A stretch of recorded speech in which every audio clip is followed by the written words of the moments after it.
Bonjour Angélès Garcia-Poveda, merci d'être avec nous. Bonjour Cécile Desjardins. Pour commencer, je souhaitais vous demander quelle est votre définition de la gouvernance. Je ne sais pas s'il y en a une seule. On pourrait prendre un angle très puriste et systémique et parler des règles, des organes, des forums qui s'assurent de l'existence de l'équilibre des pouvoirs ou du contre-pouvoir dans une organisation. Et là-dessus, il faut reconnaître qu'en France, on a fait énormément de progrès. On a à la fois des conseils plus divers, plus indépendants, mieux organisés, avec des règles de place maintenant très étendues et en particulier grâce au très bon travail du MEDEF et de la FEP. Mais je pense qu'on ne peut pas en rester là, puisque la définition qui, moi, me paraît peut-être un peu plus intéressante, c'est celle qui touche à la dynamique humaine. Puisqu'en fait, les conseils sont des groupes d'hommes et de femmes et même toutes les règles du monde ne peuvent pas vraiment remplacer ce qui se passe quand on met ensemble un groupe de personnes et l'énergie, la dynamique qui se crée dans cette salle et la relation qui se met en place entre le conseil et son dirigeant. Très concrètement, c'est quoi le rôle du conseil au quotidien, j'ai envie de dire, dans l'entreprise? Alors moi, si je devais le résumer en une phrase, ce serait d'éviter l'isolement du dirigeant et de l'aider à réussir en fait. Et pourquoi? Parce qu'en fait, on est quand même dans un monde, on le sait tous, de plus en plus incertain. On a vécu dans les 3 dernières années une succession de crises avec une difficulté pour définir ce qu'étaient nos objectifs, nos budgets, une obligation de nous adapter. On a vécu des crises géopolitiques, sanitaires, monétaires, économiques. Et tout ça dans un contexte où on a un regard sur les risques qui est différent et une nouvelle réalité qui est celle de la prise en compte de toutes les parties prenantes. Donc, on est souvent confronté à des injonctions contradictoires et les dirigeants n'ont jamais eu autant besoin d'idées, d'inspiration, de regards croisés sur ce qu'ils font. Pas seulement parce que ça donne de meilleures solutions, mais aussi parce qu'ils ont en fait besoin d'être accompagnés, d'éviter les angles morts, d'éviter les biais, et nous en avons tous, de réduire le risque d'erreur, mais aussi de trouver un endroit où ils puissent de l'énergie, où ils puissent de l'inspiration pour affronter les difficultés. Donc, je dirais que le rôle du conseil, c'est de leur permettre de créer encore plus de valeur et d'avoir encore plus d'impact positif. Donc, je le vois davantage dans le mouvement avant et dans l'offense que dans la défense ou dans la protection et le contrôle. Puisqu'en fait, dans la plupart des cas, il faut savoir que ça se passe bien. On apporte beaucoup d'attention aux 2 ou 3 scandales par an sur lesquels beaucoup d'encre coule, mais ce n'est pas la réalité de la majorité des entreprises. Donc, c'est pour moi un rôle qui est plus dans l'éclairage, dans l'accompagnement, que dans le contrôle, même si, évidemment, la gouvernance est là aussi pour protéger et pour s'assurer que les règles du jeu sont respectées. Comment est-ce qu'un groupe qui se voit objectivement 6 ou 8 fois par an peut vraiment réussir à faire avancer les choses, à être utile? J'avoue que C'est une ça me bonne question. Bon, et 8 fois, c'est un peu réducteur, Cécile, parce qu'en fait, on travaille un petit peu plus que ça. Si on rajoute le temps de comité, les séminaires stratégiques, et puis tout le temps investi individuellement et collectivement au service de l'entreprise. Mais il est évident qu'il y aura toujours une dissymétrie d'informations et de connaissances profondes de l'entreprise entre un conseil et ses dirigeants. Ce n'est pas possible de comparer l'intensité des expériences respectives. Simplement, le conseil n'est pas là pour diriger l'entreprise à la place du dirigeant. Ça, ce n'est pas du tout son rôle. Son rôle, c'est de lui apporter le regard extérieur. Et donc, je pense qu'on peut quand même aider et on peut quand même apporter de la valeur avec un équilibre entre exigence et bienveillance, entre support d'un côté et challenge de l'autre. Alors, c'est un équilibre instable qui varie dans le temps, de mon point de vue, il faut surtout donner du challenge quand ça va bien et surtout donner du support quand ça va mal. Mais c'est un avis personnel. Et cette ligne de crête est parfois difficile, mais nécessaire. Est-ce qu'il y a des éléments importants selon vous dans la composition du conseil? Parce que pour avoir cet équilibre, est-ce qu'il faut qu'au sein même du conseil, il y ait des Mm. profils ou des attentes diverses? Mm.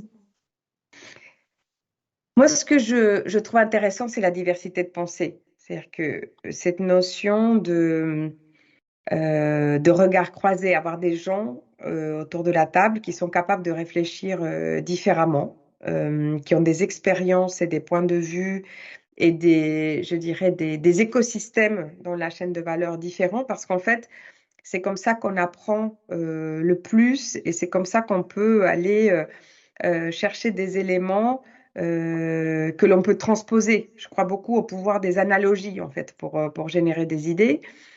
Et donc, on n'a pas besoin forcément d'avoir autour de la table que des spécialistes de son propre secteur. Moi, si je prends le cas de Legrand, on a la chance d'avoir un conseil très, très varié en termes de secteur d'activité. Alors évidemment, avec plutôt une dominance industrielle et B2B, mais on a eu des administrateurs qui venaient du monde du mining et qui nous ont été absolument précieux pendant toute la période où la question était autour des prix des matières. On a des administrateurs qui viennent du monde des puces électroniques et donc qui ont un regard sur les tendances technologiques et sur l'investissement industriel dans ce domaine qui est très important. On a des administrateurs qui ont un regard ESG très, très appuyé parce que ça fait partie de leur ADN et aussi de l'ADN des industries qu'ils dirigent. Donc, c'est cette combinaison, en fait, que je trouve intéressante. Donc, il y a déjà cette diversité de pensée. Et puis ensuite, la diversité de pensée, il faut la laisser s'exprimer.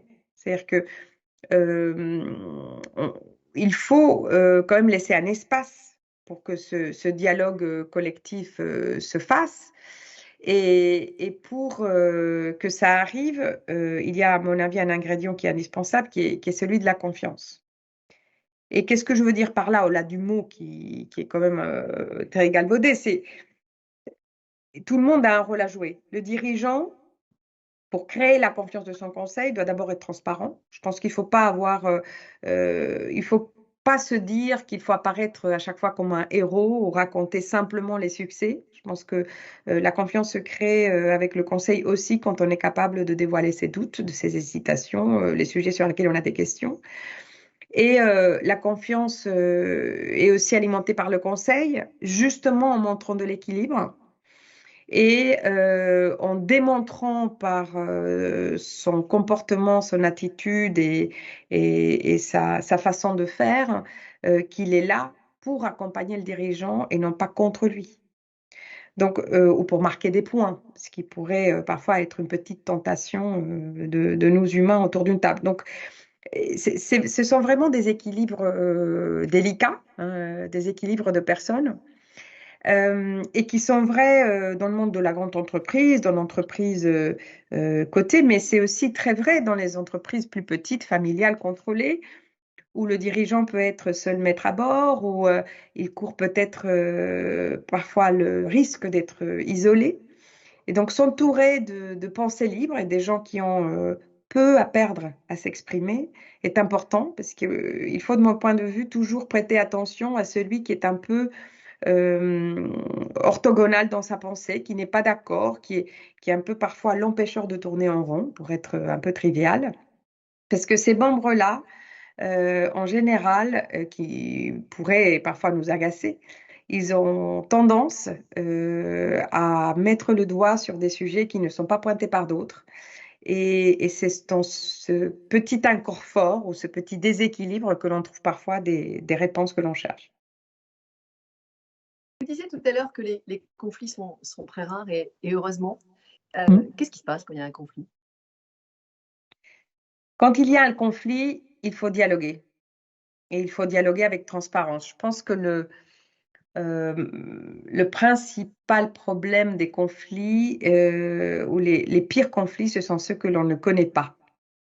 Lorsqu'ils sont exprimés, lorsqu'on peut mettre des mots dessus, lorsqu'ils sont gérés dans le respect, je pense que il est toujours possible de résoudre.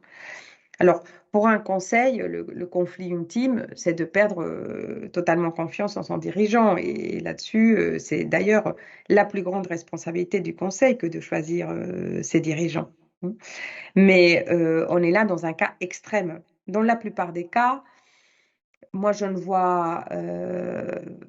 n'ai pas vu souvent des conflits. Ce que j'ai vu, ce sont des désaccords ou des désalignements. Et c'est tout l'intérêt, d'ailleurs, d'instances de gouvernance. Si on est toujours tous d'accord et si on n'a rien à s'apporter, c'est quand même moins intéressant. Donc, pour moi, l'issue, c'est le dialogue, l'alignement. Ça ne se passe pas toujours que dans la salle du conseil, puisqu'en fait, l'alignement, il se construit au cours du temps. Il peut aussi se construire en amont, en fait, Bien sûr. en amont et en aval des réunions. Donc, investir pour comprendre les raisons de l'autre, investir pour comprendre les motivations de l'autre, au-delà du contenu, est important pour les résoudre. Donc, c'est de la négociation, comme dans toutes les autres situations de la vie. Vous avez déjà évoqué quelques pistes au fil de notre discussion, mais qu'est-ce qu'il faut éviter dans un conseil? Hmm. Je ne vais pas vous parler de choses très techniques. Je vais vous parler plutôt de ce qui, pour moi, peut se mettre en travers de l'honnêteté intellectuelle et d'une bonne et franche discussion. Puisqu'en fait, je pense que c'est ça le secret de cuisine d'un bon conseil ou d'une bonne gouvernance.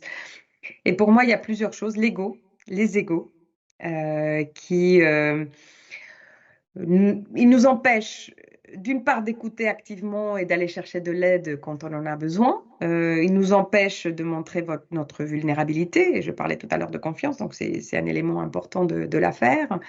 Et les égos nous poussent aussi vers le rapport de force, ce marquage de points dont je parlais tout à l'heure, plutôt que vers la recherche des solutions. Donc, surveiller nos égos est important. Il y a aussi un autre ennemi du bon dialogue qui est la peur. La peur d'être jugé, la peur d'aller à contre-courant, la peur d'exposer un avis qui nous engage, la peur de se tromper. Donc, pouvoir laisser un espace pour la prise de risque personnelle est très important, parce que sinon, celui qui s'est exprimé une fois ne le fera plus une deuxième. Hein, on apprend très très vite. Et puis l'intérêt personnel, puisqu'en fait, l'essence même d'un conseil, c'est le collectif. Et donc, c'est de pouvoir mettre un intérêt supérieur devant le sien propre. Donc, il faut la vraie définition d'indépendance. Pour moi, elle ne se mesure pas par le nombre d'années ou même par les relations d'affaires calculées de telle ou telle façon. Bien sûr, il faut le faire et bien sûr, il faut une nomenclature commune. Mais la vraie indépendance, elle se mesure, de mon point de vue, par l'absence d'intérêt. Et puis, je dirais peut-être aussi les non-dits, entre les lignes. Donc, essayer de les guetter, de les débusquer, de leur donner à l'espace, de les transformer en quelque chose qui est acceptable et qui est mis sur la table. C'est le rôle du conseil et c'est le rôle du président et de la présidente, en l'occurrence. Et donc, j'ai envie de revenir au titre de notre séquence, hein. Qu'est-ce que pour vous le bon pouvoir? Le bon pouvoir. C'est un grand terme. Moi, je lui préfère, Cécile, celui d'influence. Puisqu'en fait, je trouve que le pouvoir à lui tout seul ne suffit pas. Hein. Je crois que c'est Hérodote qui disait le pouvoir n'est rien, seul compte l'influence. Je pense il a raison, puisqu'en fait, le pouvoir, c'est un concept.